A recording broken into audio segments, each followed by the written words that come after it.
The girl in the rain. The rain would not stop. Cold drops fell from the black sky like needles, soaking everything. Mud covered the streets. The wind pushed hard. It was a night when most stayed inside, warm and safe. But not her. She was small, thin and shaking. Her clothes were torn. Her feet were bare. An alien girl, no older than 15 human years, walked slowly through the storm. Her skin had a soft glow, but it was covered in dirt. Her hair, once white, now hung in wet, heavy strands. She knocked on a door. No answer. She knocked again, weaker this time. Silence. She moved to another house. Her hands trembled as she raised her fist. "Tep! Tep! Go away!" someone shouted from inside. She backed up quickly, eyes wide with fear. Her stomach growled. She hadn't eaten in days. The rain soaked through her clothes, chilling her bones. Her body felt heavy. Her legs shook with each step. But still she walked. She passed houses full of lights. People inside laughed, cooked, and played music. But no one looked outside. No one saw her. Or maybe they did, and just didn't care. She turned into a narrow street made of old metal and dirt. There, at the very end, was a small, quiet house. No lights, just a wooden door and a little window. She reached the doorstep. Her eyes blinked. Slowly, her knees gave in. She fell forward, too weak to cry, too tired to move. Her forehead touched the wooden step. Then, she heard a sound. Creak. The door opened. A human man stood there. His face was lined with age and sadness. His beard was gray, his eyes were tired but kind. He looked down at her, a broken child, an alien girl, wet, cold, and half-conscious. He didn't speak for a moment. Then, in a quiet voice, he said, "Come inside." She didn't answer. She couldn't, but her eyes moved, just a little. He stepped forward, lifted her up with care. She weighed nothing. Inside, the house was small.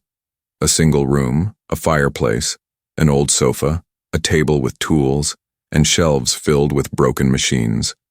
He set her gently near the fire. Then he wrapped a warm blanket around her. Steam rose from her wet hair. Her body was cold like ice. She didn't open her eyes. He placed a pot of soup on the fire and checked her hands. Bruises, scars, tiny cuts, some old, some new. Who had done this? He didn't ask, not yet. He let the soup boil and sat beside her, watching the flames. After a while, he moved the pot, filled a bowl, and held it near her mouth. "Eat," he said softly. The girl stirred. Her lips parted. Slowly, carefully, she took a sip. Tears fell from her closed eyes. Not from pain, not from fear, but from relief. The man didn't ask her name. He didn't ask what happened. He only placed a pillow behind her head and let her rest. The wind blew outside. Rain hit the windows, but inside the house, it was quiet. She was safe. For now. When she woke up, the fire was still burning. The smell of something warm and soft touched her nose. Her body ached, but it was different now, like it was healing. She opened her eyes slowly and saw the same man from last night sitting in a chair across the room. He wasn't watching her. He was fixing something with small tools in his hands. She blinked. For a moment, she didn't move. Then she realized something. She was warm. Blankets covered her like a soft cloud.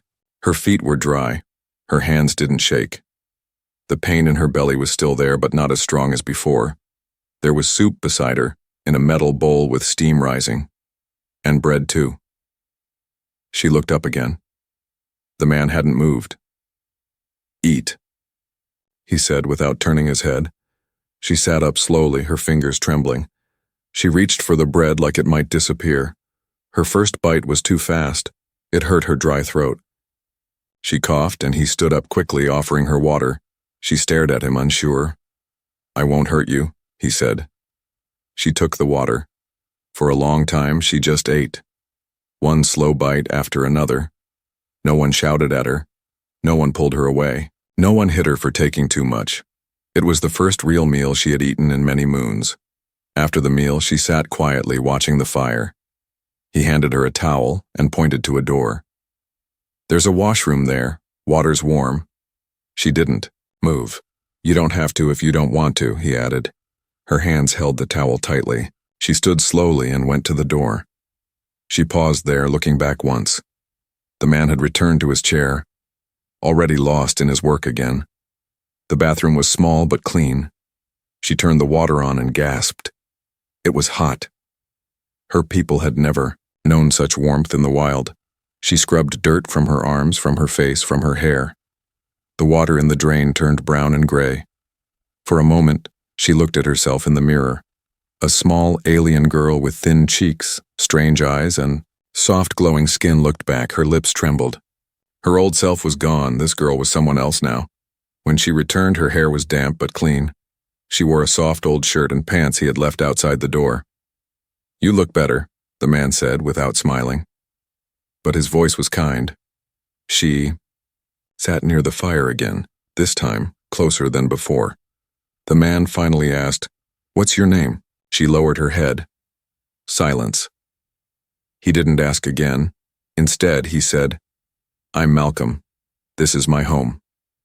She stared at him. The fire cracked. The wind outside had stopped. "You're not from this planet, are you?" he asked gently. She shook, her head slowly.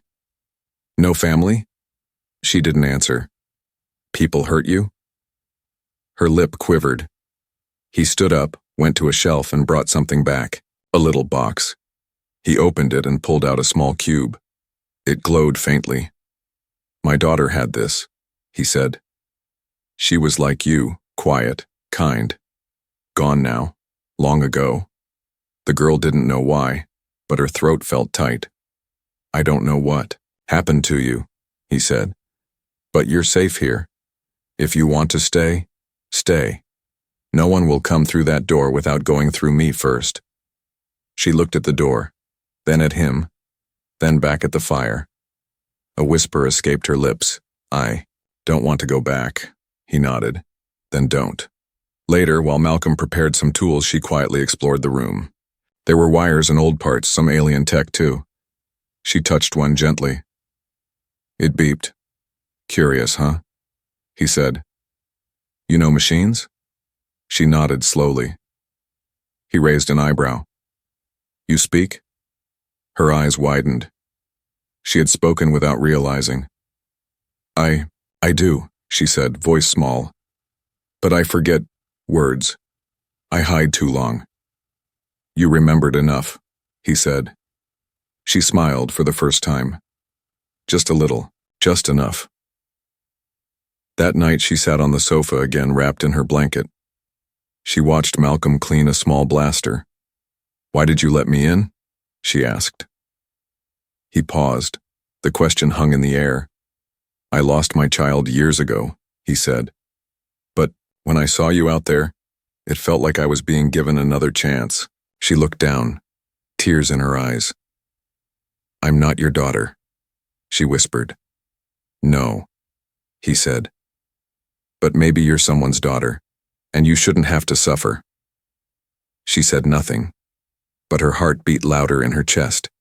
She had never been wanted before, and now for the first time someone wanted her to stay. The next morning, sunlight crept through the old curtain. It touched her face gently like a mother's hand. She didn't move. She lay still on the couch, eyes half open, wrapped in the same blanket. Malcolm was already awake. He stood near the window holding a steaming cup of something that smelled strange but nice. His voice was calm when he spoke. "You slept the whole night." She nodded, slowly sitting up. Her body felt sore, but in a new way. Not from hunger, not from pain, just tiredness from rest. Malcolm placed a folded cloth on the table beside her. Clean clothes. They might be big, but better than rags. She looked down at her arms. Her sleeves were rolled up, and now, in the morning light, her skin was more visible. Scars, Long, twisted, thin scars ran across her arms, some like burns, some like cuts. She quickly pulled the sleeves down, but it was too late. Malcolm had seen. He didn't speak right away. He didn't ask. He just said, "I'll heat breakfast." She washed again, slower this time. When she changed, she looked at herself in the mirror again. The bruises on her back were fading. The long mark across her ribs was still red, but no, longer bleeding. Each mark had a memory. Chains, collars, shouts, cold hands, cold floors. Her mouth tightened. She closed her eyes. Then she opened the door and walked out. She sat near the table and Malcolm placed a hot bowl in front of her. "Eat slow," he said. She did. And halfway through, she stopped. She put the spoon down and stared at her hands. "I didn't get them in a fight," she said softly. "The scars." Malcolm didn't move. He just waited. They used belts and electric rods. Sometimes collars that shocked. Her voice was low, but steady now. "I tried to escape once. They burned my arm. They said if I ran again, they'd burn my face next time." Malcolm looked down at his cup. She kept talking. "I was taken from my mother. I don't know where she is now. Maybe dead. Maybe still looking. They made us clean. Ships, carry tools, dig ground, no sleep, no food unless we stole it." Her lip trembled, but her eyes didn't tear up. "I never told anyone all of this before." "You don't have to say more," Malcolm said quietly. "I want to," she replied. She looked at him, and for the first time, her eyes were full of strength, not fear. Later, Malcolm showed her how to use a small tool that cut metal without heat. She watched closely. "You learn fast," he said. "I was forced to learn," she answered. "Mistakes meant punishment." Malcolm sighed. "You'll learn new things here, at your pace. No one will hit you." She nodded, trying to believe. Him. That night she had a nightmare. She screamed in her sleep, loud and full of fear. She thrashed, her hands fighting invisible chains. She gasped for breath like she was drowning. Malcolm rushed to her side and gently placed a hand on her shoulder. "It's okay," he whispered. "You're safe. Wake up." She woke up with wide eyes, chest rising fast, sweat on her forehead. Malcolm stayed silent. She looked around, realizing she was in his home, not a cage, not a cell. She broke down. Tears streamed down her face as she curled into a ball. Her body shook. "I don't want to go back," she sobbed. "Don't let them take me." "No one will," he said, voice firm. "This is your home, now." "Why are you doing this?" she asked, crying harder. "I'm nothing. I'm not even human. Why are you kind to me?" Malcolm looked into her glowing, tear-filled eyes. "Because kindness is the only thing that can heal a soul like yours," he replied. "And maybe it will heal mine too." She reached for his hand, afraid but needing comfort, and for the first time in years, she felt safe enough to fall asleep again. The days passed slowly. The girl began to smile more. She cleaned the little house, helped Malcolm repair broken gadgets, and even tried to cook, though her first try ended with burned rice and a lot of smoke. Malcolm didn't mind. He just opened a window and laughed. "Next time we boil water first," he said. She laughed too, a soft laugh, new and unsure, but real. One afternoon, while the girl swept the floor, Malcolm did laundry outside. He rarely washed clothes properly, but now he tried because she was here. He grabbed her dirty, torn jacket, the same one she wore the day she arrived. As he turned it inside out, something hard scratched his fingers. He paused. Inside the stitching was a small black piece of metal. No bigger than a nail, a tracker. His hands tightened, his eyes narrowed. Someone was looking for her. Someone dangerous. He didn't tell her. Instead, he kept the device in his pocket and returned inside. She was placing books back on the shelf, carefully lining them up by size. She looked up at him and smiled. He smiled back, hiding the storm in his mind. That night, after she fell asleep, he opened the back of the metal tracker. Inside, a red light blinked every 10 seconds. Still active. Still sending a signal. Malcolm turned off all the lights. He grabbed his old bag from under the floorboards. A bag he thought he would never touch again. Inside were pieces of a blaster, rifle, a folded comm scanner, and a rusted soldier badge. He looked at it all and whispered, "Guess I'm not retired after all." The next morning he placed the tracker in a metal box lined with old ship plating.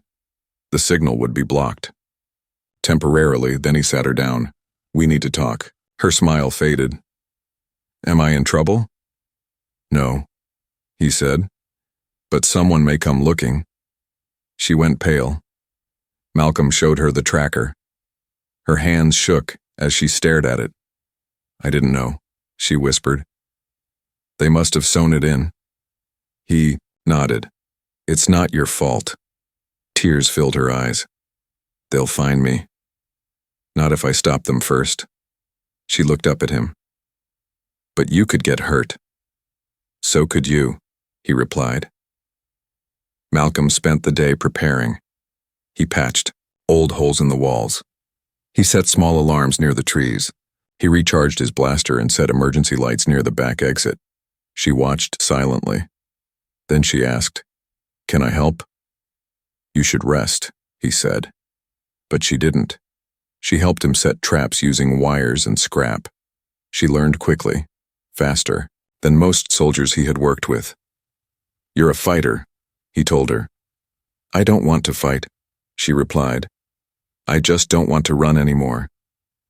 That night, she couldn't sleep. She sat near the window, watching the stars. Her eyes reflected light like soft gems. Malcolm joined her. "Do you miss your world?" he asked. "I don't remember much," she said. "Only my mother's voice, and flowers that glowed in the dark." He nodded. "Sounds beautiful." She turned to him. "What was your daughter like?" He smiled sadly. "She was strong, brave, laughed at my cooking. She would have liked you." The girl looked away. "I'm not her." "No," he said. "You're you, and that's enough." Just before dawn, the sensor beeped. Movement. Malcolm grabbed his blaster and looked at the screen. 2 heat signatures. "Not animals, not neighbors, they're here," he whispered. The girl stood beside him, fists clenched. "I won't hide." "No," he said. "You'll stay close to me." Outside, the grass moved. 2 tall figures in dark suits crept near the door, their helmets glowing with red eyes. They didn't knock. They broke in. Glass shattered. Malcolm fired first. 2 shots to the wall to distract, then hit the light switch. Bright flash. The girl threw a handful of metal bits on the floor, just like he taught her. The invaders slipped and fell. One aimed a stun gun, but Malcolm was faster. He shot the weapon out of the man's hand. The girl grabbed a metal pipe. One man lunged at her. She didn't scream. She swung. Hard. The attacker fell with a thud. Malcolm tied them both up with strong wires. The girl stood over them, chest heaving. "I'm not going back," she said through her teeth. "I'd rather die than go back." Malcolm walked to her, placed a hand on her shoulder. "You're not going anywhere," he said. "You're home." They tied the 2 invaders to an old support beam in the basement. Malcolm checked their weapons. Standard stun gear, non-lethal, but still dangerous. The girl stared at them in silence, her hands clenched tight. "They weren't here to kill," Malcolm said. "They were here to take you alive." She looked away, back to chains. Malcolm nodded grimly. "Not anymore." They waited for sunrise. The girl stood by the window, watching shadows melt away as the sky turned pale blue. Malcolm made tea and sat across from her. "They'll send more," she whispered. "They might," he said. "But next time, we'll be ready." He paused, then added, "I sent out a false signal from the tracker before destroying it. It should buy us time. A few days, maybe more." She looked at him with wide eyes. "You tricked them?" "I used to do worse," he said, almost smiling. Later she asked, "What happens to those men?" Malcolm answered. They'll stay, tied up. I left a beacon. The people who hired them will come looking. They'll find their hunters beaten by a girl. Her voice was quiet. They'll be angry. They already are, he said. But now they know you're not helpless. They began preparing again. But it wasn't just traps now. He trained her. At first, she struggled to hold even a small weapon. Her hands shook, but Malcolm was patient. Balance, breathe, aim. Don't fight your fear, use it. She listened. Each day she got stronger. Her hits became sharper, her eyes clearer. She was no longer the girl who cried on the doorstep. She was learning to stand. One evening she sat by the fire, rubbing her sore arms. Malcolm placed a warm cloth on her shoulder. Why are you doing this? She asked. Training me, helping me. He looked into the fire. Because someone once saved me, he said, and I couldn't save my daughter. Maybe. This is my second chance. She didn't know what to say, so she reached out and took his hand. He didn't pull away. That night, they heard the sound again. Not footsteps. Engines, hovercrafts, more than one. Malcolm moved fast. He shut the lights and pulled her close. They're not coming to ask questions this time, he said. Outside, the ground shook with the landing. Voices barked orders. Flashlights danced across the trees. Go to the crawl space, he told her. No, she said. Not again. He stared at her, about to argue, but saw the fire in her eyes. She had made her choice. Then stay close, he said. We fight together. They waited behind the kitchen wall. The door was forced open. 3 masked soldiers entered. Malcolm stepped out first. One shot, then another. 2 helmets cracked. Sparks flew. He ducked, rolled, and moved behind the table. The girl took her chance. She swung her pipe into the third one's leg, knocking him down, but more were coming. She saw a flash, a weapon aimed at Malcolm's back. No! She screamed. She pushed him out of the way. The blast missed, just barely. He turned, eyes wide. You saved me. I told you, I'm not running. They fought side by side. Every scream, every hit, every breath. They fought not just for safety, but for freedom. For the right to live. By dawn, it was over. The house was broken in places. Windows shattered. Walls scorched. But the attackers were gone, defeated or driven off. And they were still standing. Malcolm had a cut across his forehead. She had bruises on her arms. But they were alive. Together. They sat outside on the front step. Though sun was rising, birds chirped. Smoke rose gently from the broken rooftop. You all right? Malcolm asked, wiping blood from his brow. She nodded. You? Been through worse, he said. She leaned on his shoulder. They'll keep coming, won't they? Maybe, he said. But they'll regret it. She smiled, tired but proud.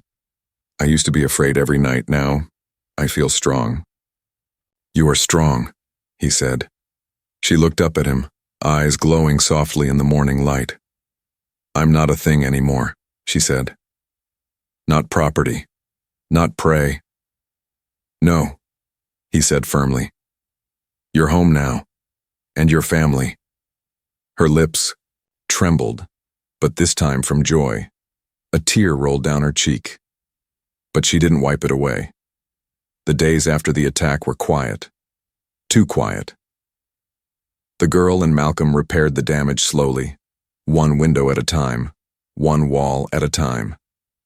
The house was no longer perfect, but it still stood. It was still home.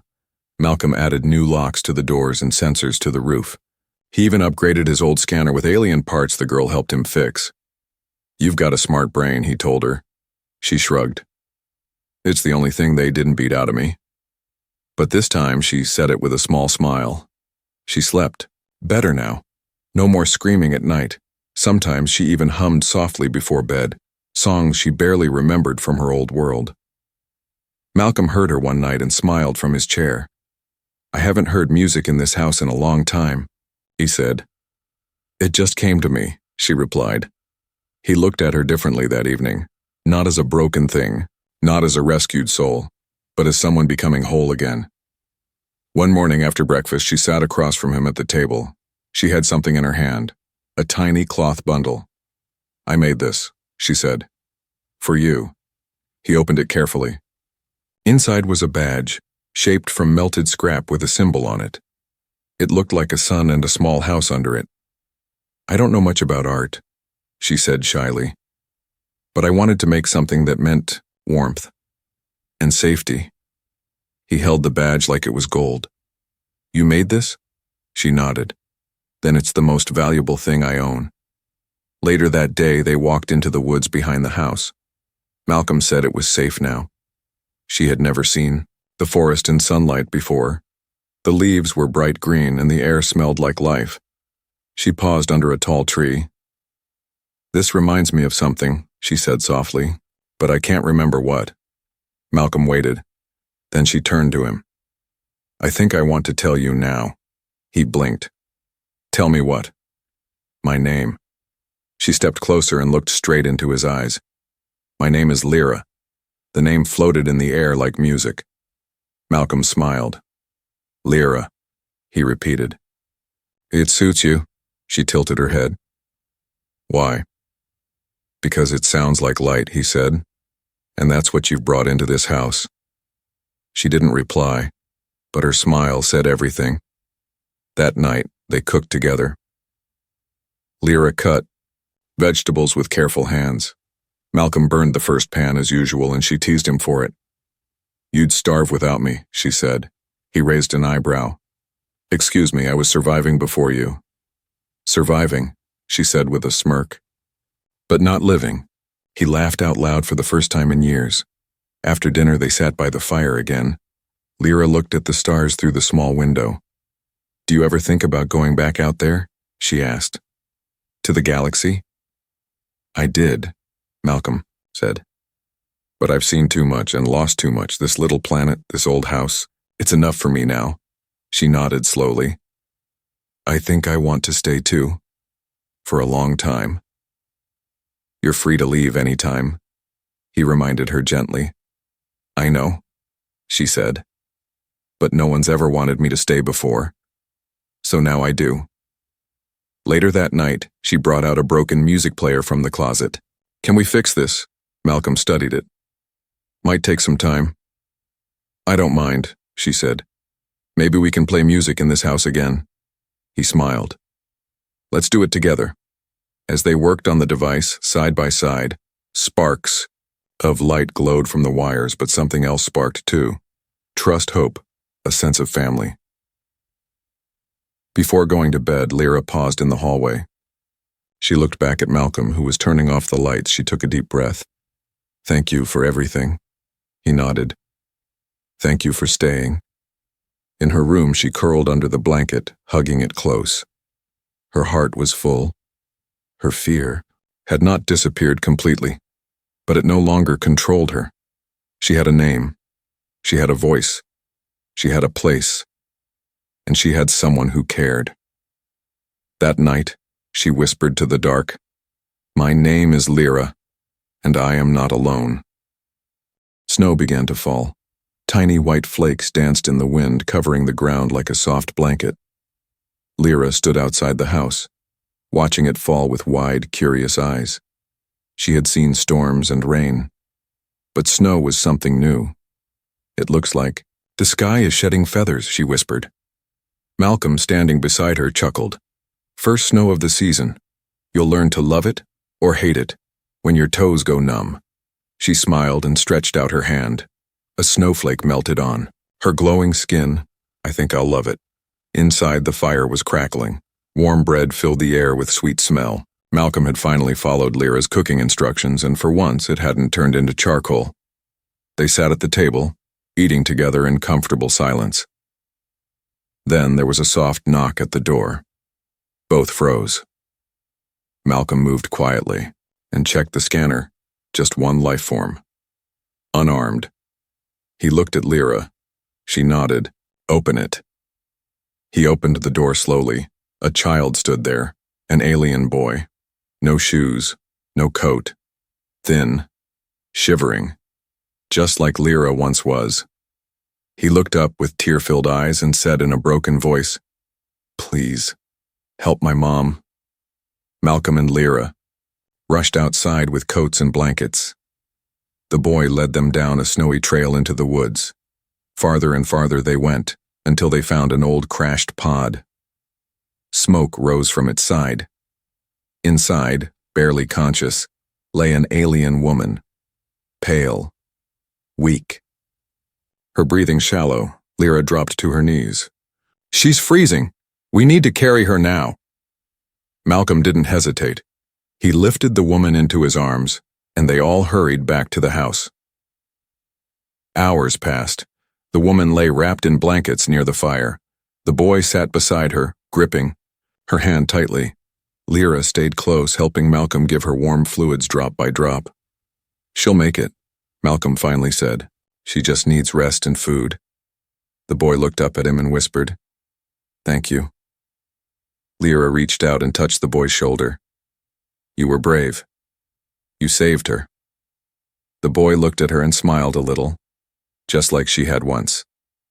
That night, the house felt different, fuller. Lyra brought extra pillows. Malcolm moved his tools to make space. The boy fell asleep beside his mother. Safe, warm. Malcolm and Lyra stood by the doorway watching them. "This was me," she said softly. "I was that child." He nodded. "And now you're the one giving shelter." She looked up at him. "We did this together." The next morning the woman woke. Her voice was faint but grateful. "I thought we would die out there." "You almost did," Malcolm said. "But your boy saved you." She looked at Lyra, confused. "Are you human?" Lyra smiled. "No, but I'm home." The woman blinked. "Is this a shelter?" Malcolm shook his head. "Not officially. But," Lyra added, "it's a place where no one gets left outside." Over the next few days, the woman got stronger. Her name was Yelna. She had escaped a work camp with her son when the guards weren't looking. They ran for days. No food. No map. Lyra gave them clean clothes and warm soup. The boy followed her everywhere. She taught him how to light the fireplace and fix small things. Malcolm watched with quiet pride. Lyra had become more than a survivor. She was becoming a protector. One evening, as they all sat near the fire, the boy asked, "Will we have to leave soon?" Lyra looked at Malcolm. He said nothing, so she turned to the boy and smiled. "No," she said. "You can stay. Forever, if you want." The boy blinked. "Really?" Yelna's eyes filled with tears. "We have nowhere else to go." Malcolm finally spoke. "Then you don't need to go anywhere. This home is yours too." Later that night, as snow continued to fall, Lyra stood by the window. She had her hands on the glass, her breath fogging the cold surface. Malcolm walked over. "Thinking?" She nodded. "A year ago, I was dying on your doorstep. I remember." "You didn't ask me to stay," she said. "You just let me in." "And I'm glad I did," he said. She turned to him. "So now, it's my turn to open the door." Lyra carved a small sign above the doorway the next morning. It was simple. A house under a star. Below it were hand-carved words in 2 languages, human and her own native script. Home for the unwanted. Malcolm stood beside her, reading the words. "You're sure?" he asked. She looked at him with clear eyes. "I'm not afraid anymore. Not of being found. Not of helping others." He nodded slowly. And with that, Lyra opened the door wide. Snow drifted in. So did hope.